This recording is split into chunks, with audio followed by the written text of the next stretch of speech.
Hi, I'm Bill O'Reilly. Thanks for watching us tonight. Attorney General Jeff Sessions recuses himself in the Russian investigation. That is the subject of this evening's Talking Points memo. Okay, here's the deal. The Democratic Party and much of the national press want to produce evidence that the Trump campaign colluded with the Russian government in defeating Hillary Clinton. There's no question about that. Because of the Russian hacking, a serious issue, there were hearings held in Congress. And by extension, when then Senator Jeff Sessions testified at his confirmation hearing for Attorney General, the Russian issue came up.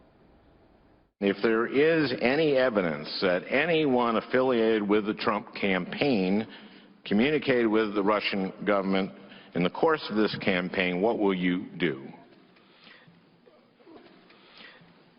Senator Franken, I'm not aware of any of those activities.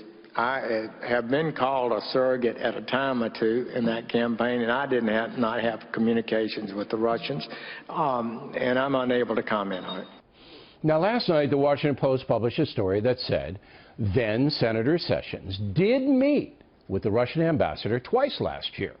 But if you were listening closely, the question was about the Trump campaign, not the former senator's duties on the Armed Services Committee. Today, in a press conference, the Attorney General reiterated that he was answering the Russian question in the context of the Trump campaign. He said he did nothing wrong, told the truth, but is recusing himself from the case. And my staff recommended recusal.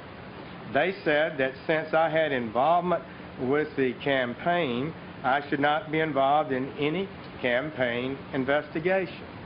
I have studied the rules and considered their comments and evaluation. I believe those recommendations are right and just.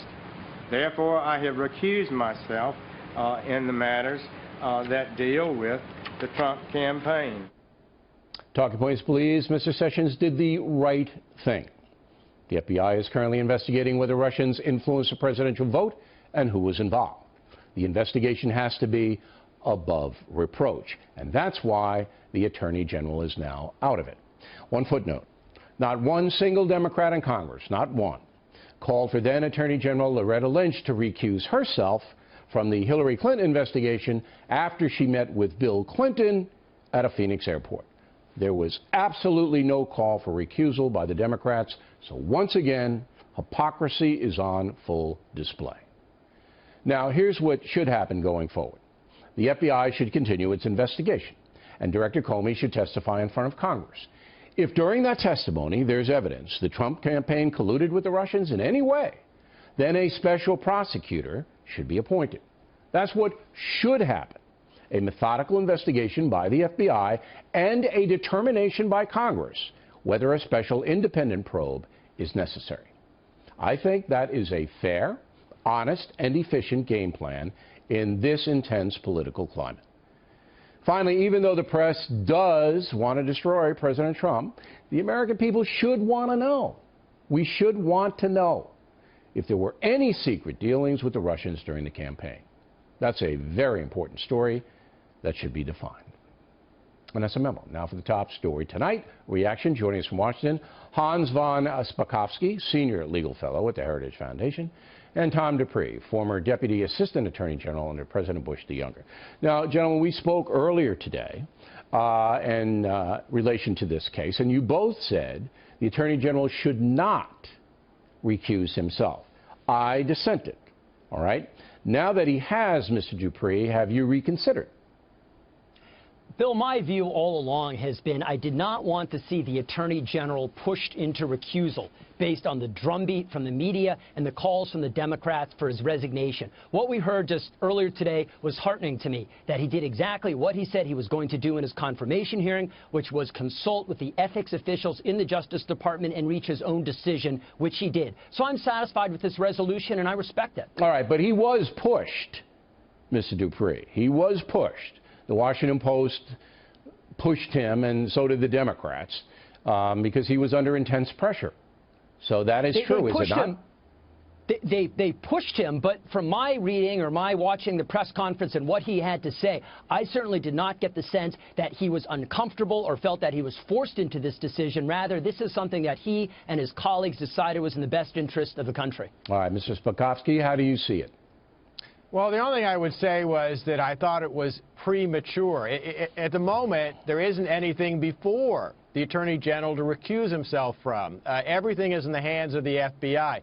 Down the road, yeah, it probably would be the proper decision. But look, I don't question what the Attorney General did today. In fact, he showed and demonstrated how different he is from the last two attorney generals who sat in that same position. And that's the point. If the Trump administration is going to win hearts and minds of the people who don't support it, they're going to have to be transparent to some degree.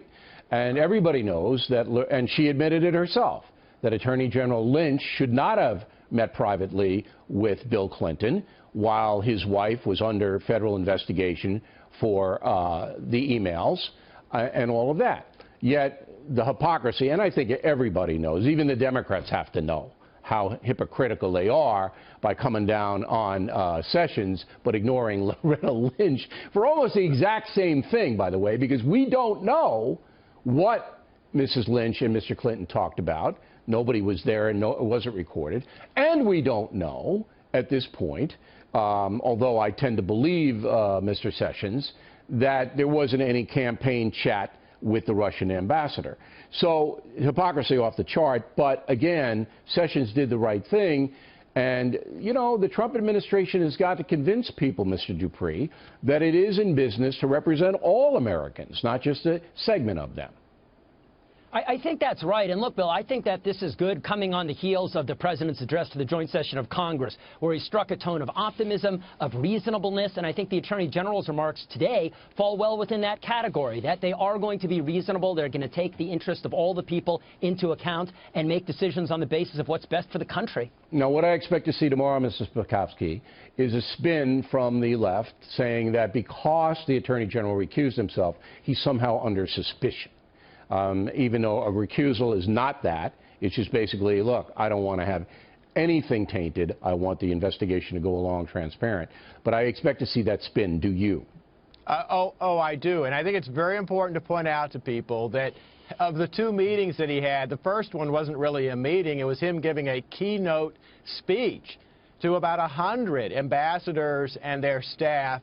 That's hardly the makeup of a conspiracy meeting. And the second meeting was one of about 24 that he held with ambassadors from around the world last year when he was a member of the Senate Armed Services Committee. So the idea, again, that there's something shouldn't he have nefarious. mentioned that? I think he should have mentioned that, because after the testimony in front of Congress, he did then write questions down, and they was re-asked that question.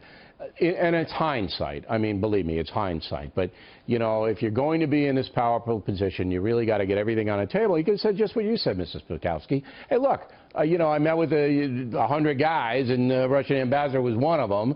And then in my duties as a committee member on the House Armed Services, I talked to Sergey, my pal, okay? And not my pal, but I talked to him. Just get it out. Always get it out, Mr. Dupree. Isn't that the best thing? Just get everything out. That is, and look, you're absolutely right. In hindsight, I think he wishes he said it. But at the same time, there's a big difference between not being fully candid and mentioning everything that possibly could be responsive and actually lying under oath. There's a vast difference between the two. And Pelosi today called him a liar, and you know. That distinction is going to be blurred in the weeks ahead. I'm very confident. Right. Yeah, I know. They're gonna do all that thing. And to a message to Nancy Pelosi from me: get out of the gutter, okay? Just get out of the gutter. Just try to represent the country in an honest way. I just hate that, the liar business. Gentlemen, thanks very much. We really appreciate your time tonight.